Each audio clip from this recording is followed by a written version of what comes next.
Hey YouTube, it's install day. I gotta put this air conditioner into that house. I'll film what I can, get you some nice boring video footage to watch, and I'll show you the end product hopefully. Oh boy, you can't skip this step. You gotta have your drop claws down all the way to the furnace. Here's what we have today. It's an R22 unit leaking, it's freezing up, going into an existing pretty decent 80 plus furnace. Got the April layer over there, nice automatic humidistat. So this baby comes out, new one goes in. So down south they start out up in the attic to get rid of that stuff first, but up here in the north we gotta start outside because it's gonna get hot out here real soon, but nice and cool in the basement. So I'm recovering the refrigerant charge right here on this R22 unit, and then we'll get going to the next step soon. Bye. Getting the condenser to the back. Look at this tank card. It works out great for going over grass. That's how a little guy like me can move the condenser around all by himself. Still recovering. So I bought this tool this year. I didn't think I'd ever use it. I thought it was kind of a gimmicky thing. But man, it actually works pretty good. As opposed to banging on it with your screwdriver and a hammer, it just pulls them right off. A little Romex. Excuse me, a little lock nut remover. Get that thing off of there. I don't know about you guys, but I always like doing the liquid line first, so I can bend it out of the way a little bit, and I can get the suction line after that. I use this little cutter so I can sneak it in between the two pipes. Otherwise it gets a little hot sometimes. Electrical's already disconnected. I kept the whip. I'm not sure if I'm going to use it or not. It's still a nice whip, but I have a brand new one to go on here if I see anything I don't like about the other whip. Well, I'm making decent time. There's the box for the new compressor. Condenser. I like the new packaging versus the old stuff. It's a lot less to end up throwing into the garbage. Here's the new one. Leveled up the pad. It's not gonna be too bad getting the copper lined up over here. A little bit of fancy work, but we'll get her done. And then we'll get the wiring, and then we'll head inside and take care of the inside. An ICP pile, this is what I'm installing today. It comes with a filter dryer actually strapped right to the outside unit, but it tells you right in the installation manual that this doesn't go outside up here in the north where it can get weathered and rusted and nasty.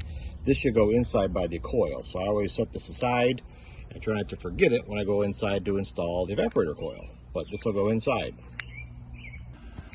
All right, I've got my copper brought in. I've got an actual wet rag, the same wet rag I've had since like 1982 probably, with my nitrogen ready to blow.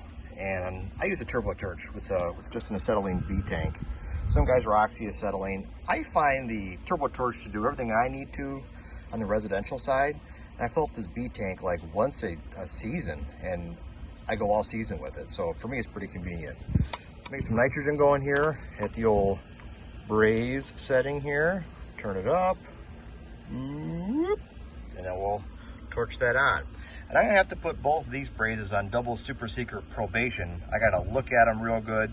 So I'm gonna pressure test it after I change the inside piece. I can't pressure test them now because I've got a leak, a known leak, and I think it's in the evaporator coil on the inside possibly. So we'll have to pressure test this after I'm all done. First braze is done here, and I'm a bender. I like to bend my brazing rod so I can get it around the bottom side real nice and easy while I hold my torch up to the top. So that one's done. Let that cool down. Got a nice thick braze going up there, and then we'll do the other one. Well, brazing is done, and now I'm on to the electrical, and I'm in the cool kid club. All the cool HVAC kids are doing the Wago connectors. And I put these terminals on the end of the high voltage. It makes it go into the contactor so much better and cleaner. So the wire is going to get some terminal ends, and then away goes for the low voltage. All right, way goes around low voltage. I like to do this to give the mice a nice ladder to climb up so they can get inside here and sit on top of the capacitor. Just kidding. This takes up the slack and makes it look fairly decent. And there's my terminal ends that I put on the high voltage. It just makes them go into the contactor so much better. They run the ground along the backside into the ground.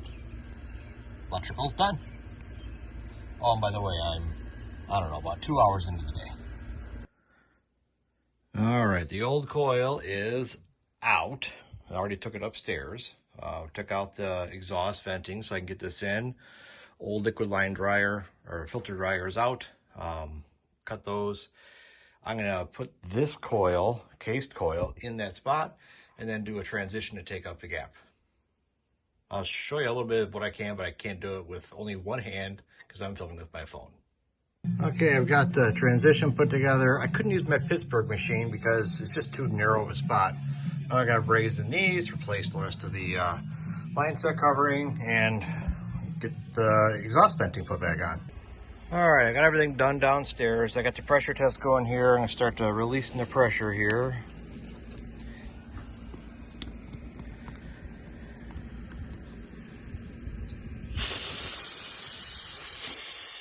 This will help for a good half an hour. I'm getting ready to vacuum down the system. I've got the JB Platinum. It's a little bit big for a small residential thing, but it works pretty good. I think it's 7 cubic feet a minute. I got the Testo vacuum gauge on the far side. I'm using the one big fat hose into the suction side.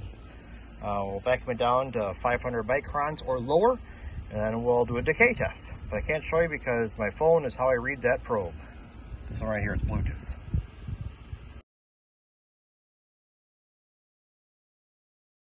All right, I released the charge. Got my clamps on. Oh, I gotta make this R410A. Now comes the hard part. Turn it on and don't touch it for 15 minutes. Let it equalize. I'll clean up some of this stuff and put away some tools while it's running.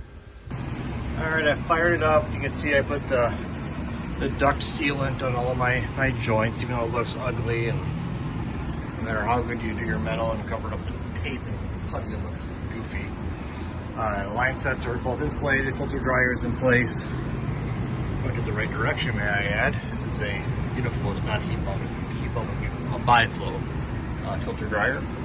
I got their drains all hooked back up and picked up most of my tools. Still got a big box of garbage. Now let's go outside, see if it's running at all. Oh yeah, she's running, the Heil. The Highland for a 336. This is why I don't touch it for 15 minutes. Let that equalize. I want to eventually get that to 11 degrees of subcooling. Right now it's going to start picking up more and more superheat because it's 90 degrees inside that house. So I'll let the TXV equalize, then we'll tune it in by subcooling. I still have to pick up all this stuff and clean it up. Almost done. As you can see, that superheat is 21. That should be, depending on where the factory setting is on that TXV, I don't know, but between 8 and 12. Usually it hovers around 10, 10 and a half.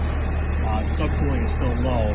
That has everything to do with it being scorchingly hot and humid as heck inside the house. That'll come down over time. All right, it's been about 15 minutes, and my superheat is about normal, 10.